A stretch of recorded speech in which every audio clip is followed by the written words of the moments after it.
Bonjour à tous mes chers Moonies et bienvenue dans le podcast Come on the Moon, le podcast d'entrepreneurs pour ceux qui souhaitent s'inspirer, s'informer, s'aligner au rythme de la Lune.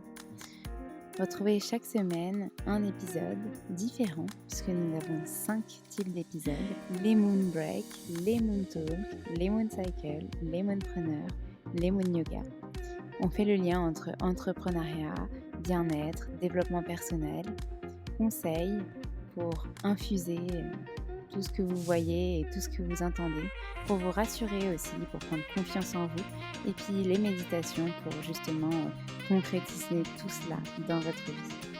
Je vous remercie par avance pour votre écoute, pour vos retours aussi. N'hésitez pas à nous contacter sur les différents réseaux sociaux, par mail, et aussi à nous laisser des messages, des commentaires, des étoiles sur les plateformes dédiées si ces épisodes vous plaisent. Merci encore et je vous souhaite une très bonne écoute.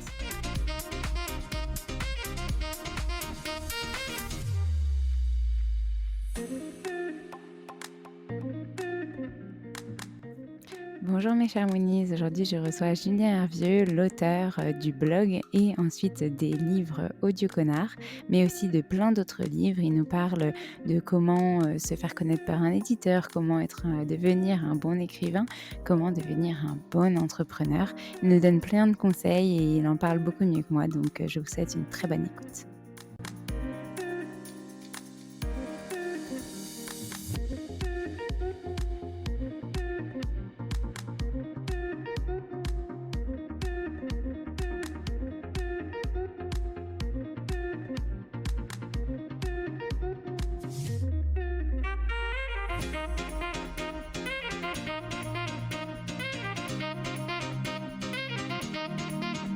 Est-ce que ce que je fais, il y a déjà des gens qui le font? Et si oui, c'est quoi ma place? Comment est-ce que je vais aller occuper ce marché? Comment est-ce que je me positionne? Qu'est-ce que je vais faire? Qu'est-ce que je vais apporter? Pourquoi l'éditeur ira me chercher moi plutôt qu'un autre? Et surtout, pourquoi le lecteur ira me lire moi plutôt qu'un autre, que ce soit sur ma page ou dans un livre?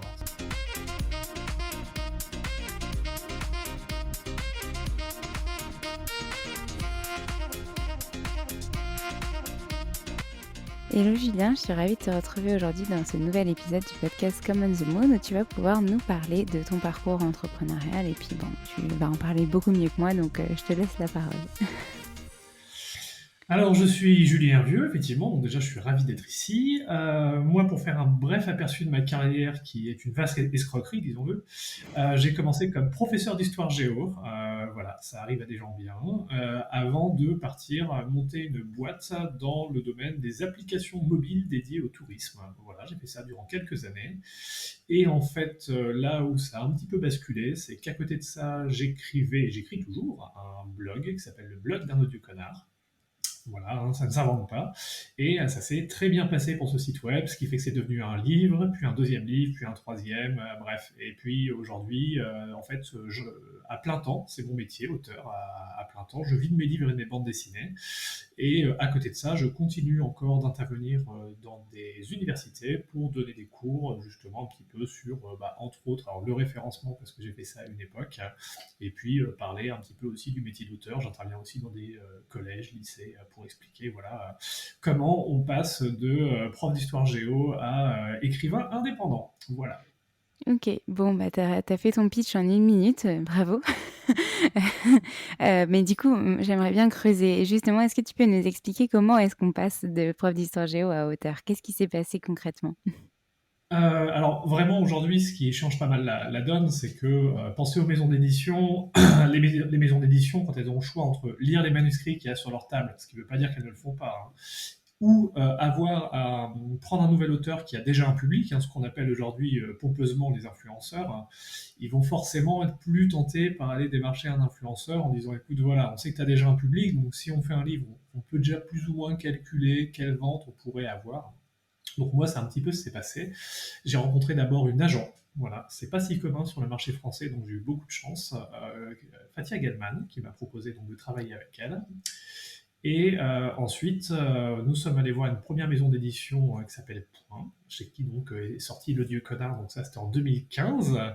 Et puis en 2016, voilà, il y a eu un volume 2. Et puis par la suite, j'ai commencé à me diversifier un petit peu, à écrire pour du jeunesse, du jeune adulte. Et dernièrement, ce que j'ai, alors c'est pareil, hein, encore une fois, ma carrière ne ressemble à rien.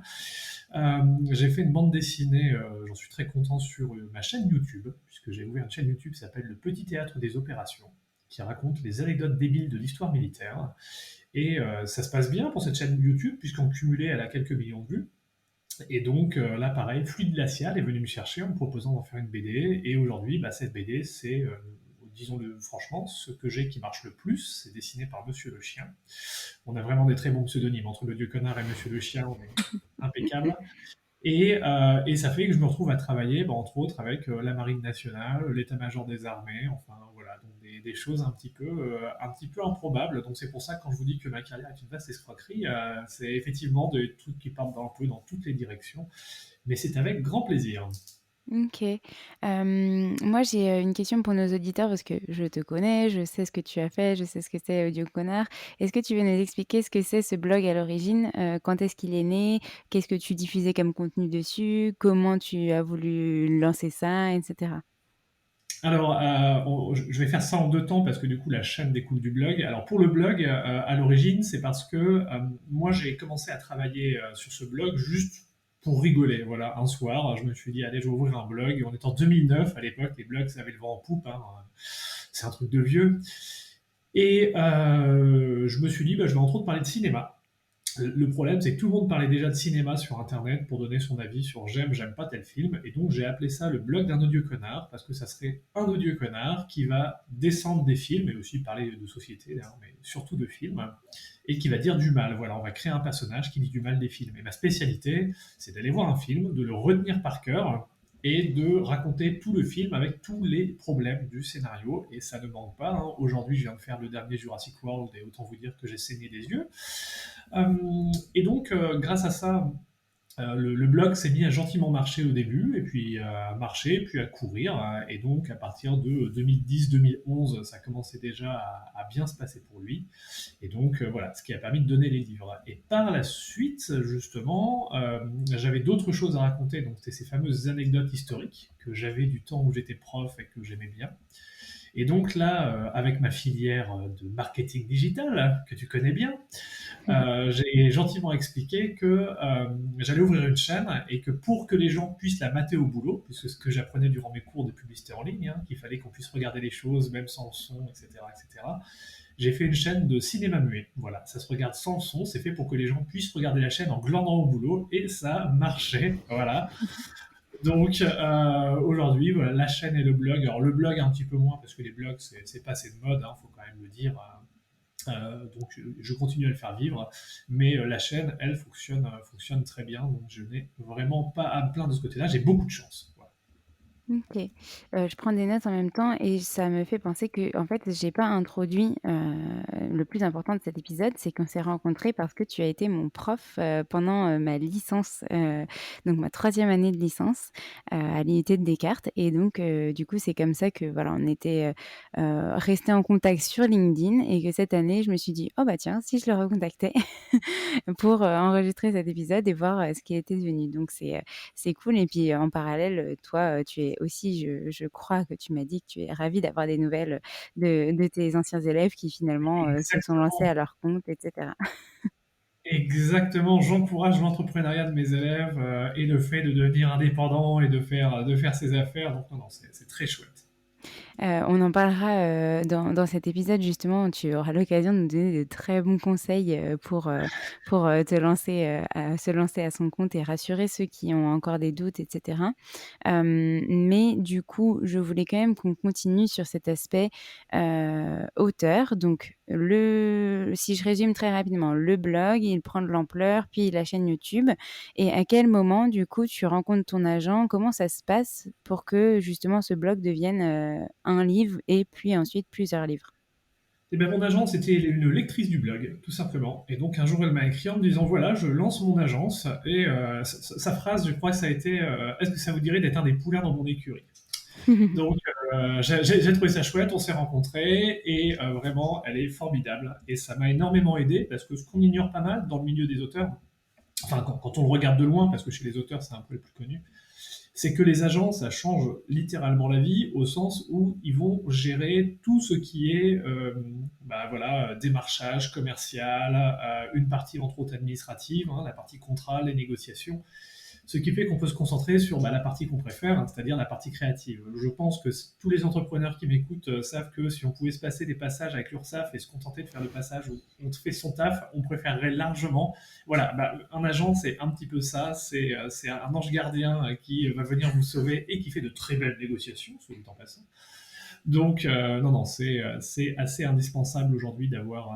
Enfin, moi, je fais partie de gens qui encouragent au fait d'avoir des agents. C'est pas obligatoire, hein, mais voilà, et donc c'est elle qui a lancé les premiers démarchages. J'avais déjà eu des approches de maisons d'édition, mais méfiez-vous quand vous vous faites approcher. Voilà, particulièrement quand on vous dit oh, ça vous dirait de faire un livre à compte d'auteur. Voilà, lisez bien vos contrats. J'ai quand même vu passer des choses assez extraordinaires voilà, par des gens qui s'étaient fait démarcher entre autres sur LinkedIn. Donc faites bien attention. Mais voilà, en tout cas, écrivain, c'est jamais que entrepreneur indépendant, hein, sauf que au lieu de produire des conseils, au lieu de produire, je sais pas moi, une application, on produit des livres.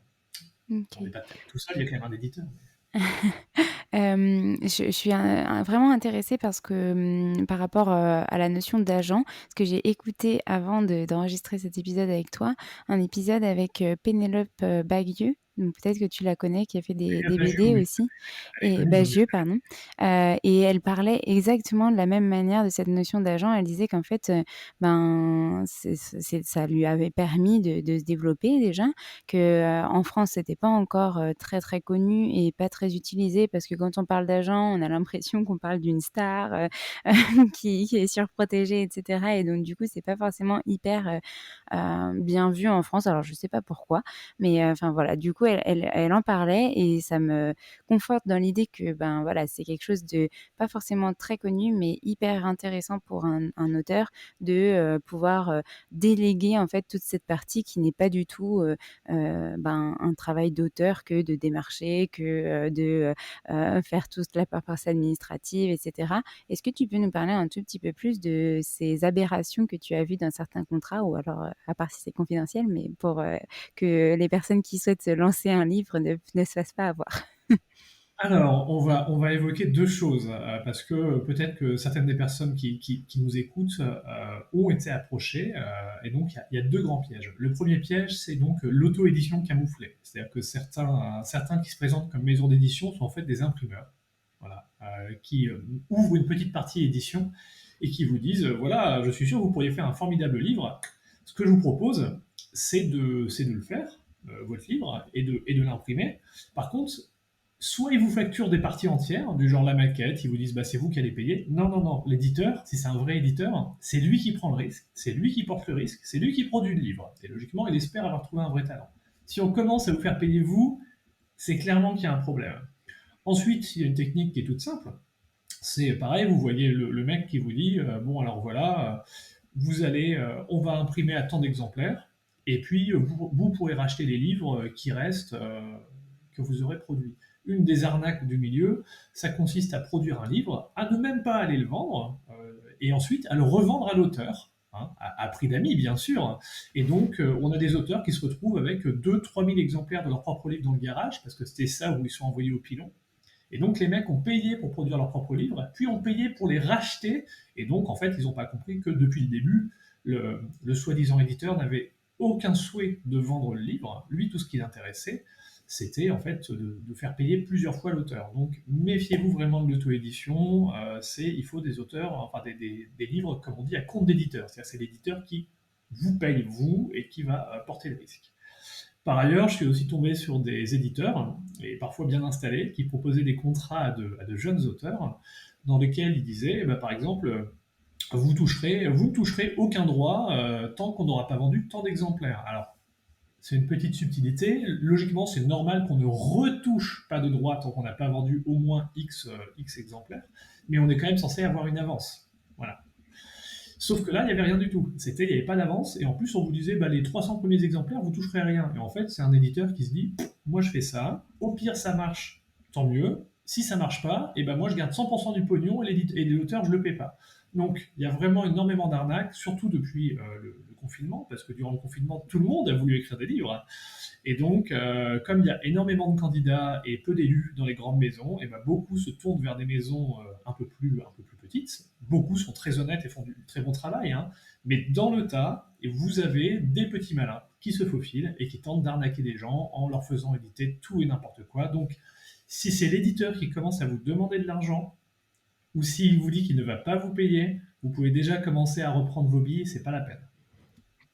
Vaut mieux, du coup, décider d'auto-éditer soi-même sans passer par un pseudo-éditeur, plutôt que de passer par un éditeur qui vous propose un contrat comme ça, en fait, finalement. C'est ça, exactement. Mais voilà, et pareil, l'auto-édition, n'oubliez pas une chose, c'est que comme vous travaillez seul, vous touchez plus, donc c'est intéressant, mais c'est beaucoup moins intéressant sur l'aspect distribution. Vous ne serez pas distribué. Les libraires de quartier aussi, ils en ont un petit peu marre de voir des gens leur dire faites-moi de la place sur la table pour mes livres auto-édités. À un moment, si vous voulez vendre, soit vous avez déjà une grosse communauté, donc qui vont acheter les livres, et dans ce cas, ça vaut le coup d'être auto-édité, soit vous travaillez avec les libraires, les distributeurs et autres, et vous êtes distribué partout en France, mais dans ce cas, il faut payer tout le monde. Donc ça veut dire qu'il y a un éditeur qui va payer des distributeurs, qui va payer des commerciaux, qui vont payer les libraires. Bref, c'est ce qu'on appelle la chaîne du livre. Donc c'est un travail, même si on est indépendant, ça reste un travail d'équipe. Et du coup, c'est vrai que cette notion, d'édition, elle paraît très, entre guillemets «abstraite» et inatteignable. Tu m'as donné pas mal de conseils en off. Est-ce que tu peux, nous redonner un petit peu, quelques conseils pour se faire potentiellement repérer? Donc on a compris, avoir une communauté, mais comment est-ce que, on se fait connaître, et potentiellement on augmente ses chances de se faire contacter par un éditeur?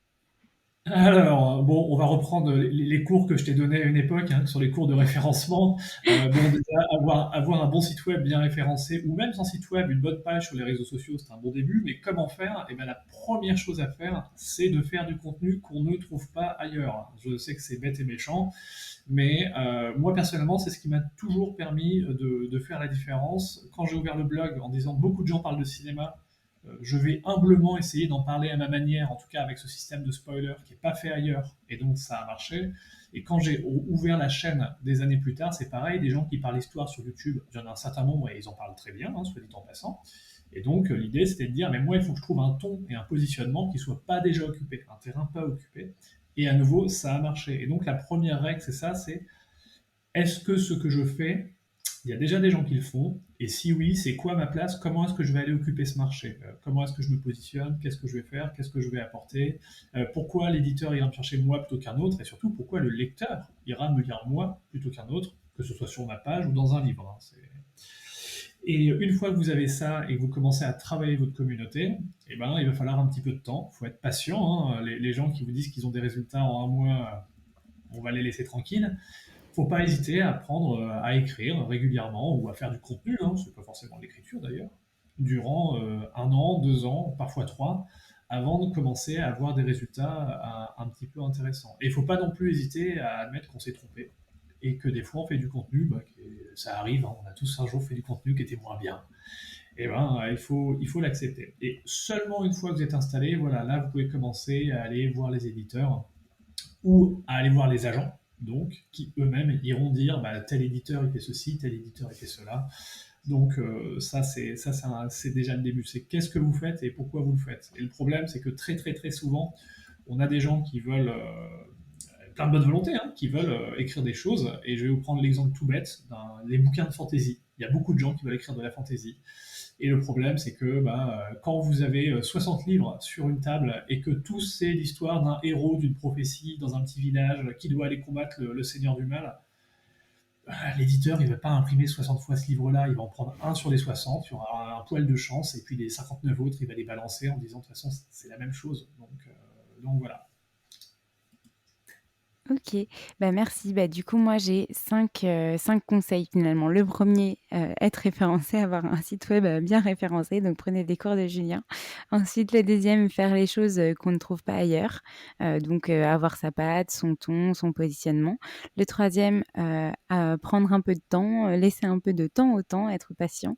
Le quatrième, accepter, de faire du contenu un peu moins bien de temps en temps. Effectivement, si ça fonctionne pas, ben, voilà, peut-être qu'il y a une remise en question à faire. Et le cinquième, une fois que notre communauté commence à être bien engagée, en tout cas si je retraduis tes mots, on peut commencer à aller voir des éditeurs ou des agents. Sachant C'est que ça, l'agent va faciliter finalement peut-être la chose. exactement. Voilà, bravo. Bonne prise de notes. Hem, donc OK, d'accord. Ben, super. Donc voilà ce qu'est être auteur et pour toi, ça a fonctionné un peu comme ça, c'est-à-dire il y avait le blog, du contenu, de qualité, une communauté qui commence à s'engager, puis une chaîne YouTube qui a pu permis d'asseoir, ta crédibilité et donc ton agent qui t'a contacté parce qu'elle a adoré tes contenus et qu'elle t'a dit: «Bon, bah, OK, bah, est-ce qu'on peut pas en faire un livre?» 1er livre, du coup, quand est-ce qu'il est sorti? Qu'est-ce qu'on retrouve dedans? Et quelle est la continuité avec les 2 autres tomes? Alors, mon premier livre qui est sorti en librairie, c'était en 2015, voilà, qui s'appelait L'odieux connard, qu'il est bon d'être mauvais. Et donc, ça reprenait une partie du blog, parce qu'évidemment, on prenait une partie de ce qui marche pour le faire connaître. Et puis, une partie d'inédit, parce que si on fait un truc pour une communauté et qu'elle achète et qu'en fait, ça l'a déjà tout lu, bon, elle se dit que finalement, elle nous aurait filé 10 balles, c'était pareil. Donc, non, on essaie de faire un truc. Ce premier livre, ça s'est bien passé. Hein, on a atteint les 20 000 exemplaires, donc c'est raisonnable. C'est pas le carton du siècle, hein, mais c'est raisonnable surtout pour un premier livre. Ce qui a donné un deuxième livre intitulé La vie c'est bien, le cynisme c'est mieux, voilà, qui est sorti l'année suivante, en 2016. Et en fin d'année, il y a eu un troisième livre. Alors là, c'est un peu particulier. Chez Point, ils faisaient une opération en fait sur les humoristes qu'ils avaient chez eux. Et comme j'étais dans la catégorie humour, et ben, j'ai eu le droit à un petit best-of. Alors un best-of de 2 tomes, c'est un peu particulier, mais ça a quand même été mon troisième livre. Donc de là j'étais gentiment installé.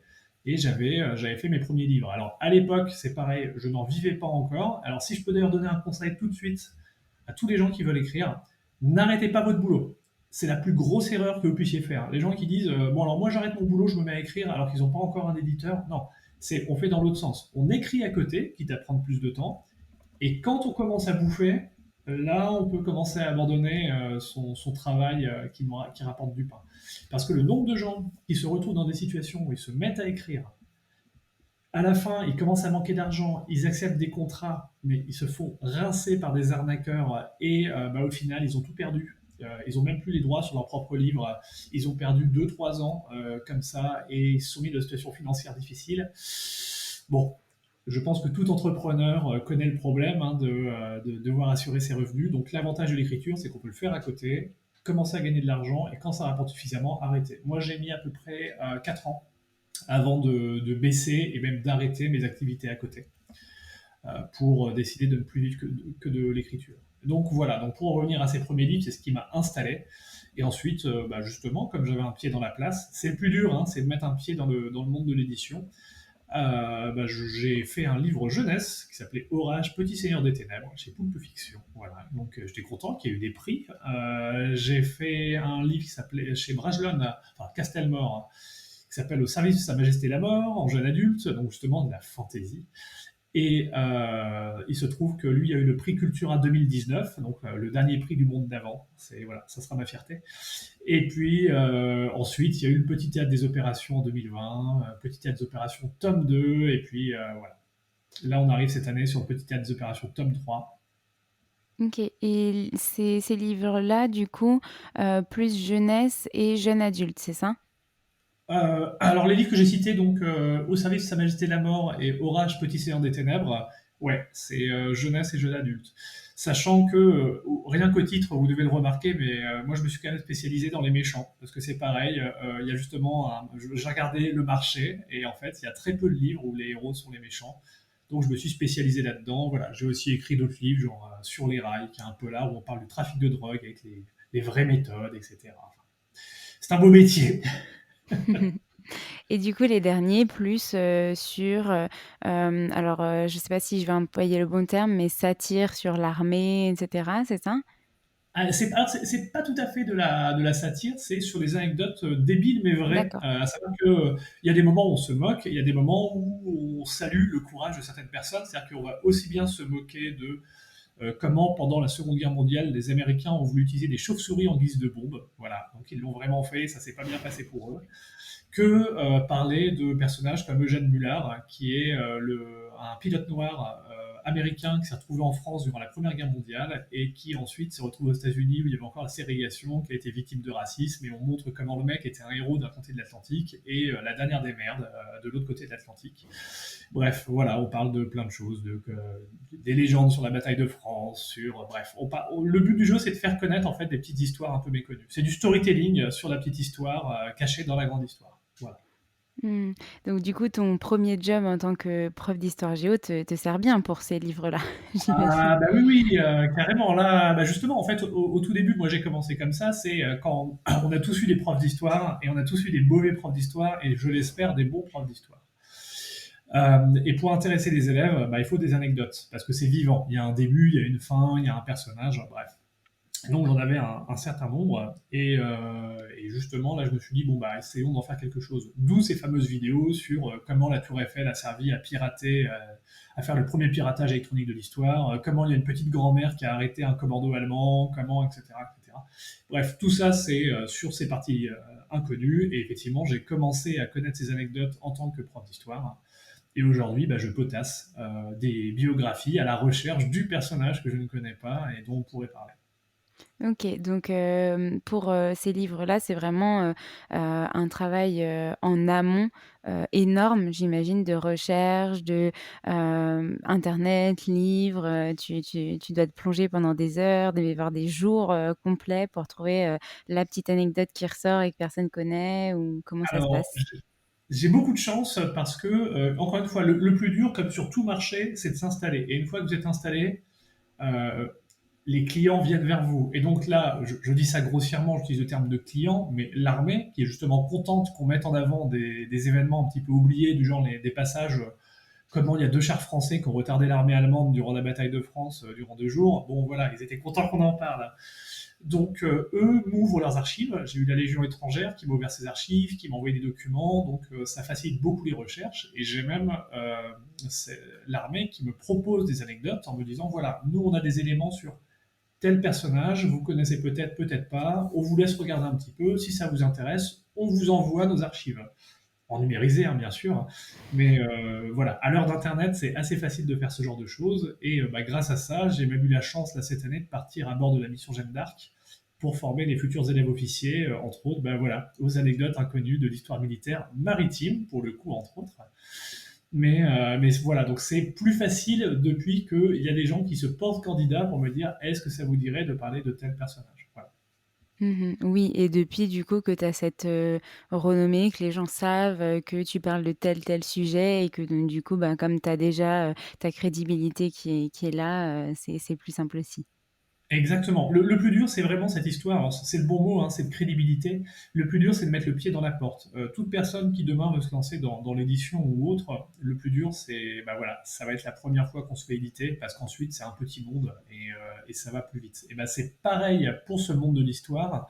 Le plus dur, c'est d'y rentrer, mais une fois que vous êtes dedans, et ben, les gens se passent le mot en disant tiens, est-ce que tu connais ceci, est-ce que tu connais cela, et viennent d'eux-mêmes vous contacter. Donc ça facilite quand même beaucoup la tâche. On Mmh. le sait tous chez les indépendants, on est très content quand on a des appels entrants, plutôt que de devoir nous-mêmes aller farfouiller un peu partout pour faire des choses. C'est sûr.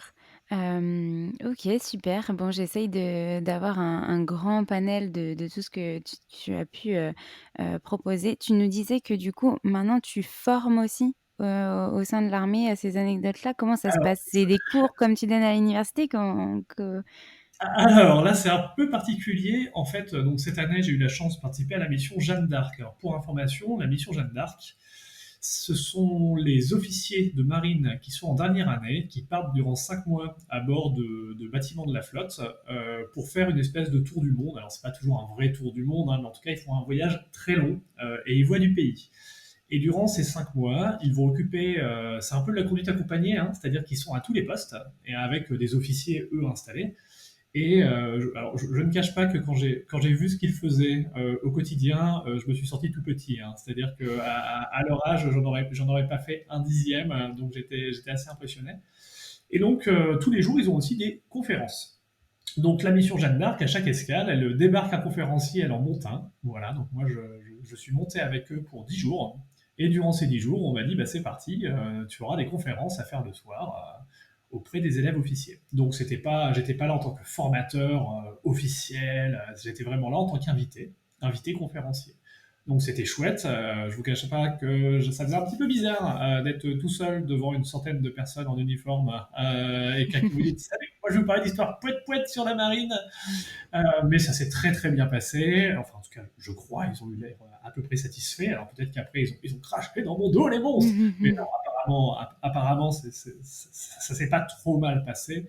Donc voilà. Et donc ils ont cette formation et aux escales suivantes, ou même d'avant, ils ont eu des diplomates, ils ont eu des gens venus leur parler, bah, des fois de sciences, venus leur parler de droit. Enfin, ils ont une espèce de grand panel d'invités pour le soir, pendant qu'ils font leur formation, bah, se former un peu au reste du monde. Voilà. Donc moi j'ai eu cette chance-là, mais par contre je continue d'intervenir toujours, même si je vais bientôt arrêter. Je n'ai plus qu'une seule filière dans laquelle j'interviens à côté, donc qui est la filière marketing digital où je t'ai connu où cette année, je vais donner, voilà, je pense que ça devrait être la dernière année où je vais donner des cours de référencement en ligne, puisque le référencement, c'est quand même beaucoup d'écriture.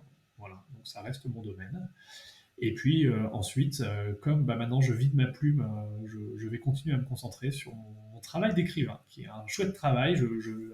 Ça peut s'arrêter n'importe quand, hein, c'est comme toutes les entreprises. Tant que les produits se vendent, ça va. Le jour où le carnet de commandes est vide, ça va moins bien. Donc pour l'instant, on va toucher du bois et puis on va espérer que ça continue comme ça se passe en ce moment. Et on va espérer qu'on voit d'autres beaux ouvrages dans les librairies, C'est dans ça. les magasins qu'on connaît bien. Ce serait top. Est-ce que du coup, donc tu nous as parlé d'autres tomes. Est-ce que tu as d'autres projets d'écriture dont tu peux parler, que tu peux nous teaser là ou pas encore? Alors, je ne peux pas tout dire, à part que mes journées sont bien chargées en ce moment, puisque je travaille sur un gros livre historique à apparaître l'an prochain, donc là très sérieux, hein, il y a beaucoup moins de poète-poète. Et je travaille sur la suite d'un de mes livres, donc c'est pareil, là je ne peux pas trop en dire, c'est de la fiction, c'est tout ce que je peux dire, hein, où je suis en train de, bah, tous les jours, de faire mon petit chapitre puisque c'est pareil, là on pourra en parler hein, sur le monde de l'entrepreneuriat. Voilà, une journée de travail d'un écrivain, si on veut en vivre, ça demande d'écrire un petit peu régulièrement. Maintenant, le gros dossier sur lequel je suis en ce moment et dont je peux parler, c'est donc le Petit Théâtre des Opérations tome 3 en bande dessinée. Voilà, là, j'arrive sur la fin des scénarios, c'est le dessinateur qui a le plus gros du boulot. Et puis le Petit Théâtre des Opérations, toujours en bande dessinée, mais cette fois on en a un qui va être dédié au personnage féminin, qui va sortir en début d'année prochaine. Et là c'est pareil, il s'appelle Toujours Prête. Il est dessiné par Virginie Augustin et il a déjà commencé à apparaître dans Flux de Dacia chaque mois. Donc bah, c'est pareil, là j'ai encore quelques scénarios à faire et ensuite c'est la dessinatrice qui a le gros du boulot parce que c'est rapide de faire un scénario, ça l'est moins de le dessiner. Mmh. OK, super. C'est cool de pouvoir aussi mettre en avant, ce côté, du métier, féminin. C'est marrant parce que l'heure où on enregistre, c'est les 2 mois où j'avais envie de focus sur, l'entrepreneuriat féminin.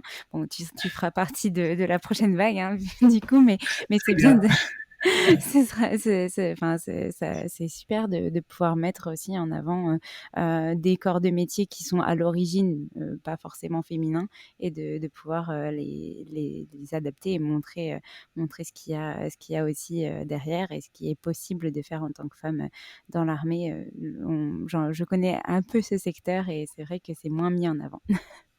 Voilà, mais là, on aura l'occasion de parler de personnages historiques relativement méconnus, mais qui ont quand même botté pas mal de fesses. OK, super, bon, bah, on a hâte. Est-ce que tu pourrais du coup, revenir donc tu nous as donné des conseils pour se faire éditer, un premier conseil pour les gens qui veulent écrire: «N'arrêtez pas votre boulot à côté». Est-ce que tu aurais d'autres conseils pour des gens qui souhaiteraient devenir auteurs ou écrire, à côté de leur travail, un livre à nous donner? Alors, ouais, il y a un truc chez les écrivains qui est assez rigolo, je l'ai découvert tardivement d'ailleurs. C'est qu'en fait, on se divise en deux catégories. Il y a ce qu'on appelle les jardiniers et les architectes. Alors, les jardiniers, c'est ceux qui prennent une page blanche, commencent à écrire et ne s'arrêtent que quand le livre est terminé. Ils n'ont pas de plan, ils sont pas sûrs d'où ils vont, ils laissent vivre le personnage et vite dérouler leurs aventures. Alors moi je ne suis pas un jardinier, je suis un architecte, c'est-à-dire les fascistes de la bande, ceux qui font un plan avant. Alors ça ne veut pas dire qu'on sort pas du plan hein, au fur et à mesure qu'on écrit, mais ça veut dire qu'on a un plan. Donc moi j'écris mes livres comme ça, c'est-à-dire je fais ce qu'on appelle une bible, où je mets tous mes personnages, je fais un plan, je dis voilà il y a 30 chapitres et voilà à peu près ce qui va se passer dans chaque chapitre, et tous les jours j'ouvre mon fichier et ça me dit aujourd'hui tu dois écrire le chapitre 2 et dans le chapitre 2 il se passe ça. Donc moi, ça me fait un rail, ça me guide et ça me discipline. Et donc la première chose, c'est de trouver, c'est quoi votre style d'écriture. Est-ce que vous êtes plutôt quelqu'un qui va partir en pente douce et puis qui va gentiment accélérer, ou est-ce que vous êtes quelqu'un qui a besoin de préparer, de documenter en amont, de faire son truc. Et déjà trouver sa méthode de travail, c'est important parce que travailler selon une méthode qu'on a trouvée sur Internet et qui n'est pas la sienne, et ben c'est un coup en fait à perdre du temps. Donc faut pas oublier que voilà, on a tous nos méthodes. C'est pas une raison pour se trouver des excuses pour faire n'importe quoi, hein, mais bah, on peut simplement calculer à la fin de la journée, est-ce qu'on a beaucoup écrit, est-ce que ça a été facile, est-ce qu'on a apprécié de le faire, et c'est comme ça qu'on va découvrir.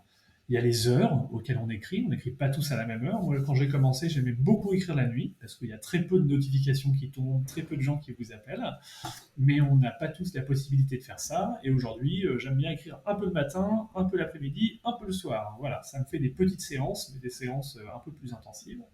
Donc le fait de trouver sa méthode de travail, c'est extrêmement important.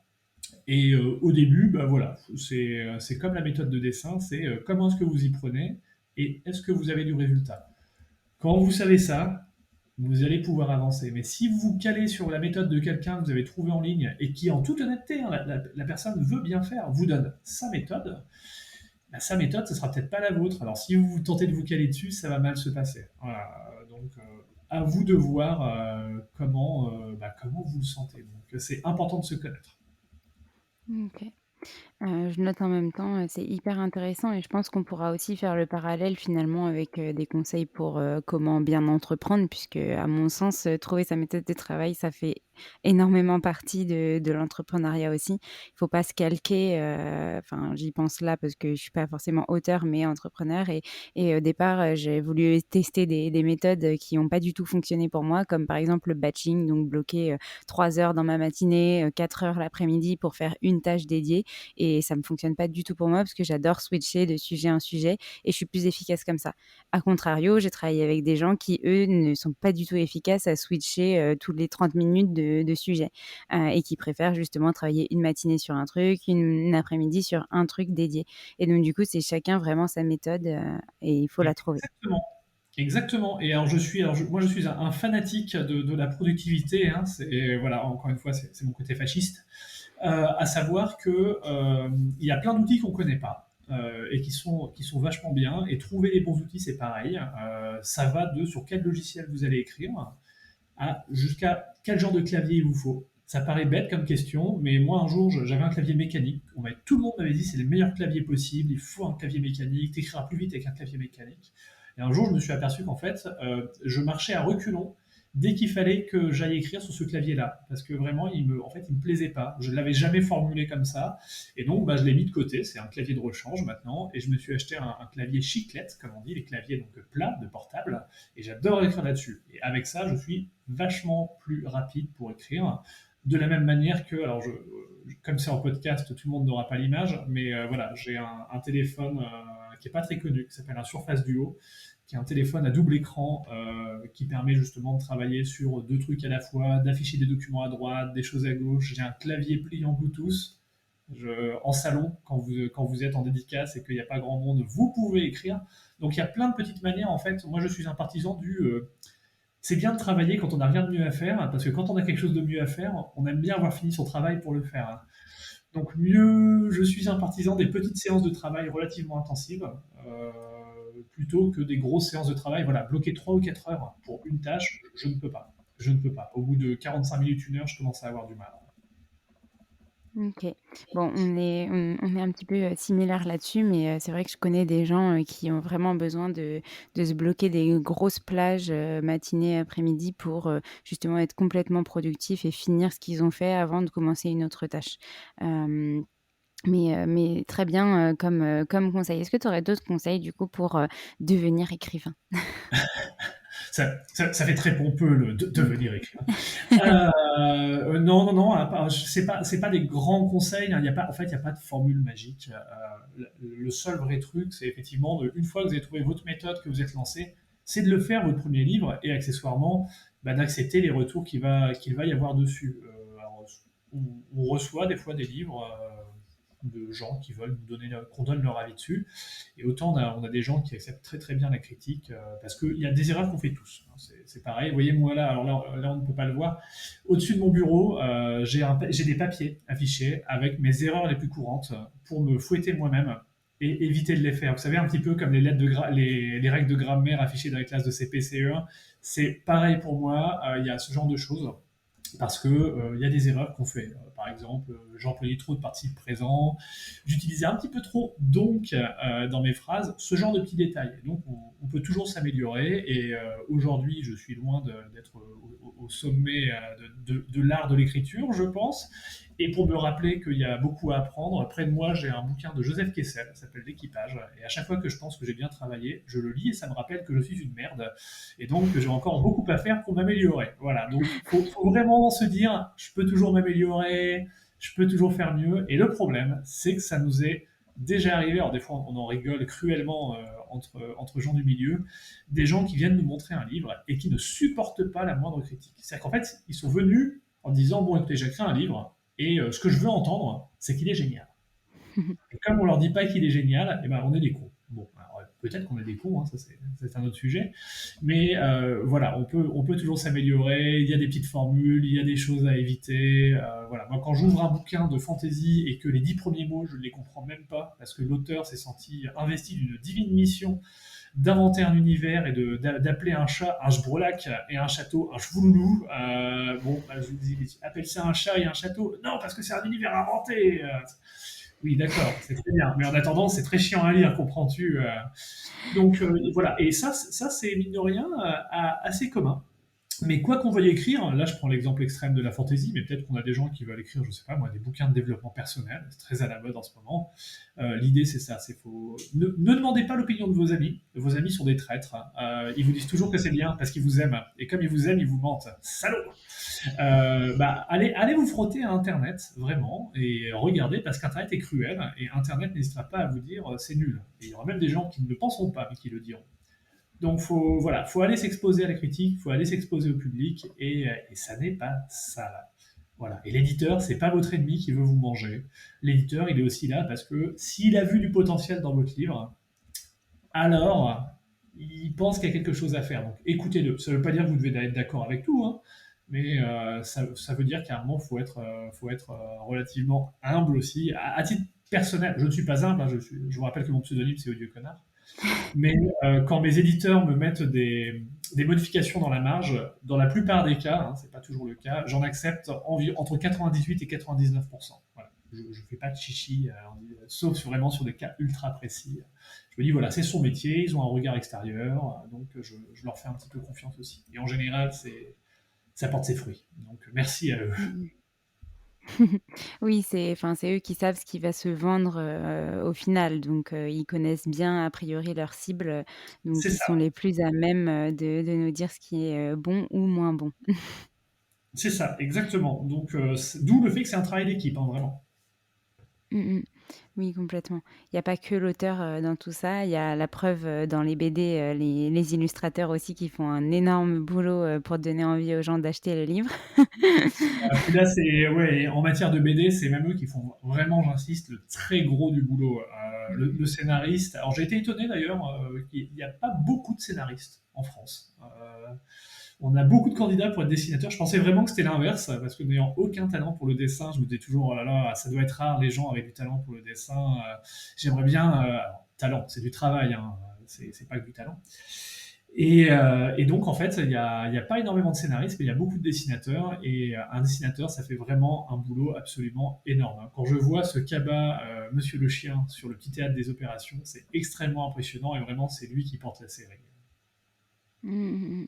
Ouais, on est d'accord que c'est vrai que sur, les BD, ben, les gens achètent, en grande partie, pour le visuel. Parce que le visuel leur plaît, parce que les personnages leur parlent, ils s'identifient et cetera. Alors bien sûr, l'histoire, faut qu'elle ait quand même un sens, mais en tout cas, l'aspect visuel, les dessins sont vraiment importants.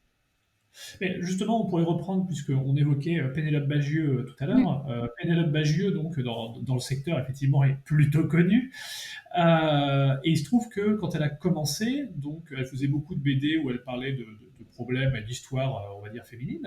Et il y avait beaucoup de gens qui faisaient la même chose, et elle s'est vraiment distinguée sur 2 points. Le premier point, c'est son dessin.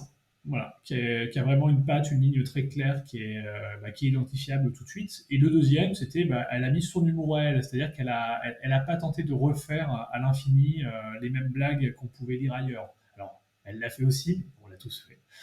Mais voilà, il y a eu cette quête de faire quelque chose, et ça s'est très bien passé pour elle. Et aujourd'hui, voilà, elle raconte ses choses à sa sauce. Donc c'est pour ça vraiment la quête de son propre style. C'est important aussi, parce que, encore une fois, beaucoup de candidats, peu d'élus. Donc, Mmh. comment on sort du lot? Et on en revient à entrepreneuriat, conception de produits, marché, niche. Parce que dans le milieu culturel, personne, c'est pas vrai. Dans les bureaux, il y a certains bureaux où on peut en parler comme ça, on parle pognon, on parle niche, on parle marché. Mais en salon, il y a beaucoup de gens qui me disent, mais non, c'est artistique, vous savez, on met la main sur le front comme ça, on fait des grands gestes en disant, ah là là, mais un livre, vous savez, c'est pas un produit. Bah si, hein, aussi, c'est un produit culturel, mais c'est un produit, et donc il a un marché. Des fois, ça marche pas parce qu'il y a un produit très similaire qui est sorti une semaine avant. Bref, ce genre de choses. Mmh mh. Mais attention du coup à, chercher son style, sans vouloir partir trop loin comme, les noms, alambiqués de châteaux et de chats Oui, c'est qui ça, donnent rien à exactement. dire. Mais on écrit, en fait, c'est facile. Il faut retenir que tout comme on entreprend en faisant des produits ou des prestations pour nos clients, quand on fait un livre, on le fait quand même avant tout pour nos lecteurs. Si on le faisait pour nous, on ne le vendrait pas. On le garderait chez nous, on le lirait, on le montrerait peut-être à nos enfants un jour. Mais si vous voulez faire des choses pour les lecteurs, il faut penser aux lecteurs. Donc, même si vous cherchez un style, on doit se dire comment c'est accessible et pourquoi ça va intéresser le lecteur. Mmh mh. Complètement. Et justement, tu m'as donné une énorme, opportunité, une belle, transition pour, les conseils entrepreneuriaux. Est-ce que tu en as d'autres qui diffèrent, de ceux que tu as donnés pour, devenir écrivain? Oula, alors, de mon expérience, je suis désolé, je vais mettre les pieds dans le plat, et c'est pas beau. Beaucoup de gens aujourd'hui en France, je trouve que c'est pas simple de gérer des employés. Voilà. Je Mmh. pense que s'il y a des gens qui m'écoutent avec des employés, ils doivent le savoir, hein. Alors, je sais que sur LinkedIn, on est dans la bienveillance, l'employé est formidable, c'est vraiment parce que on le paie pas assez et qu'on n'a pas su l'écouter qu'il est parti, etc. Alors, bien sûr, il y a des problèmes de management, c'est tout à fait certain. Mais il y a aussi le fait que des fois c'est un petit peu compliqué parce que entre des fois des employés qui estiment que le patron c'est l'ennemi en permanence, est-ce qu'on ne retrouve pas dans des entreprises suisses par exemple, alors que pourtant ils ont un droit du travail beaucoup moins protecteur, hein. Donc c'est intéressant. Alors heureusement qu'on a un droit du travail protecteur, mais voilà, moi, le rapport aux employés, aujourd'hui, si je devais rouvrir une boîte, je resterais indépendant. Je préférerais travailler avec des boîtes secondaires que reprendre tout ce qui est salariat et devoir signer des papiers où on me dit est-ce que vous leur avez montré où est la porte d'entrée de la boîte. Moi, quand j'en suis à ce niveau-là d'administratif, je deviens fou. Et la deuxième partie, et c'est pareil, c'est pas beau, l'histoire m'a appris que je préférais travailler avec des structures privées plutôt que des structures publiques, parce que du temps de ma boîte, j'ai fait beaucoup de marchés publics, et c'est beaucoup de travail, mine de rien, un marché public, pour un résultat parfois aléatoire, alors qu'une boîte privée, elle me dit oui, elle me dit non. Et voilà. Maintenant, ça fait quelques années, hein, c'était en 2014 que j'ai fermé ma société. Donc les choses avec Chorus et autres ont pu évoluer. Mais je tiens à dire que j'ai un point de vue complètement biaisé, à savoir que mon expérience personnelle m'a amené à préférer l'indépendance et à travailler quitte à travailler en équipe avec d'autres boîtes, hein, c'est pas le problème de travailler avec des gens, j'aime bien travailler avec des gens, mais de plus avoir de rapport hiérarchique avec des employés. Voilà, j'avoue que j'ai du mal avec ça. Et de ne plus avoir de montagne de paperasse à remplir pour avoir une petite chance de tomber dans un marché où, on l'espère, il n'y a pas un autre client qui est déjà attendu. Bref, c'est mon obsession pour l'optimisation du temps. Si je passe 3 heures à faire un marché, c'est pas pour qu'on me dise qu'il y a 5% de chances que je l'emporte. Voilà, parce qu'en fait, le neveu du député s'y présentait. Donc voilà. C'est pas les meilleurs conseils du monde, j'en suis désolé, mais je préfère être franc et parler d'expérience, de ce que j'ai pu connaître et de ce que je croise encore avec une boîte à laquelle je pense qui fait tout pour ses salariés et se fait chier dans des bottes, dans des grandes largeurs, et où je me suis dit, vraiment, alors c'est peut-être un mauvais exemple, mais ça m'a conforté dans l'idée de rester indépendant. Mmh, mmh, mmh. Non, mais c'est, enfin, tu as déjà donné beaucoup de conseils, sur les méthodos, enfin, voilà, la confiance et cetera, et ça, c'est des conseils que j'ai pas forcément entendus parce que c'est des choses qu'on n'ose pas forcément dire. C'est un peu, tu sais, dans la société, ça, il faut pas le dire parce que Oui, oui, oui. voilà. Alors, je tiens quand même à nuancer, c'est-à-dire que moi j'ai eu des employés, et j'ai eu des employés avec qui ça s'est extrêmement bien passé, et voilà, vraiment qu'on fait du boulot, enfin voilà. Faut pas oublier qu'il y a, à tous les niveaux d'une société, il y a des gens qui font tenir la boîte et qui tiennent les murs, et même quand j'entends des gens parler de manière un peu sèche de secrétaire, je me dis, ouais, bah ta secrétaire, quand elle te sauve les miches sur tout l'administratif, que tu as des trucs comptables qui sont déjà réglés, des coups de fil qui sont faits, le boulot qui est abattu dans la journée, moi, je ne le ferai pas, et c'est du très très gros et du très très bon travail. Donc il y a vraiment ça à voir de ce côté-là. Mais d'un autre côté, ouais, dire ouvertement, écoutez, il y a quand même des salariés qui font chier, voilà, ça arrive, ou qui abusent de protection qui sont faites pour aider des gens justement en difficulté, pour éviter ce genre de choses. Voilà, bah oui, ça existe. C'est triste. Tout comme il y a des patrons toxiques, il y a des employés toxiques. Ça existe. Alors, je sais que toxique, c'est un terme très utilisé. Mais voilà, quand je vois des conseils uniquement basés sur oh là là, mais il faut faire des stages de bienveillance. Écoute, des fois il y a des employés, c'est pas en installant un pouf et une table de ping-pong que tu vas régler la question. C'est faut une discussion entre quatre yeux. Des fois, c'est simplement que peut-être que ça colle pas avec ta boîte, mais peut-être ça va très bien se passer avec celle d'à côté. Et inversement, des mecs dont on t'a dit pique-pendre dans la boîte d'à côté, qui en arrivant chez toi s'entendent parfaitement avec toi. Donc, ouais, vraiment sur la gestion des employés et des salariés et du recrutement, je suis limite désolé de voir LinkedIn et ses non-conseils et ses trucs pleurnichards. Voilà, je vais être sévère. Des fois, la bienveillance, c'est aussi d'être capable de dire à un collègue, bah voilà, ce genre de situation, c'est pas facile à gérer, et voilà comment on va la gérer. Un employé par exemple, qui pique du matériel, et vous pouvez pas trop le prouver, qu'est-ce qu'on fait? Comment on le gère? Comment on évite de mettre une ambiance policière dans la boîte? Vous voyez, ce genre de choses, des fois j'aimerais bien qu'on en parle un petit peu pour aussi dire que il y a des problèmes concrets. Voilà. Moi, ça me rappelle l'éducation nationale où on avait des journées de formation et où on nous disait avec l'élève, il faut être bienveillant. Et donc toi, tu réponds, bah ouais, mais quand l'élève il sort un couteau, je fais quoi? Et les mecs qui te répondent, ah, mais oui, Faut mais être l'élève, c'est une bienveillant. plante, il faut l'arroser avec du savoir. Et t'es là, il a un couteau! Bon, c'est un petit peu le même principe avec ce genre de situation. Je rêve de guides présentant des situations concrètes. Comment les gérer, qu'est-ce qu'il y a à faire.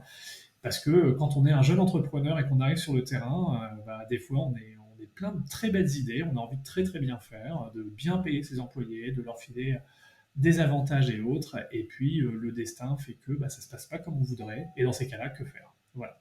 Mmh mh.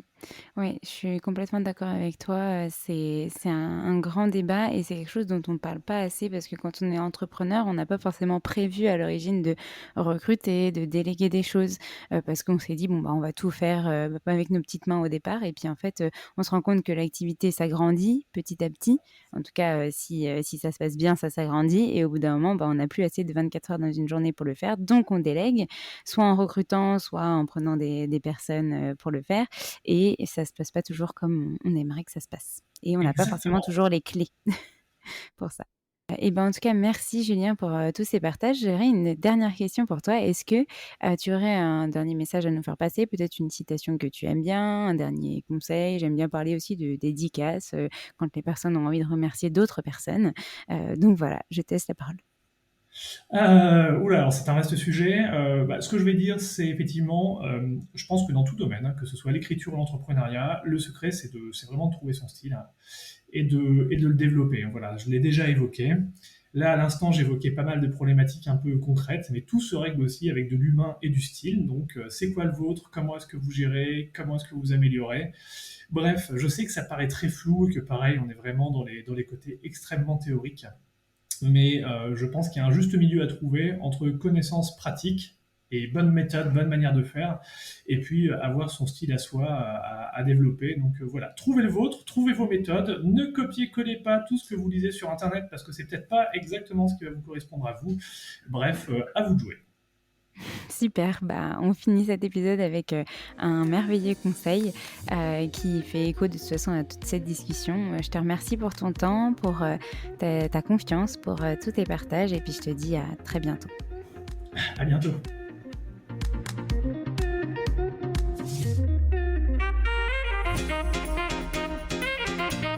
Merci à tous d'avoir écouté cet épisode. N'hésitez pas à nous laisser des étoiles et des commentaires sur les plateformes dédiées comme Apple Podcast et Spotify. Mais c'est aussi des messages privés, des commentaires. Ça nous fera très plaisir de pouvoir échanger avec vous. En tout cas, on vous dit à la semaine prochaine. Nous avons hâte de vous retrouver.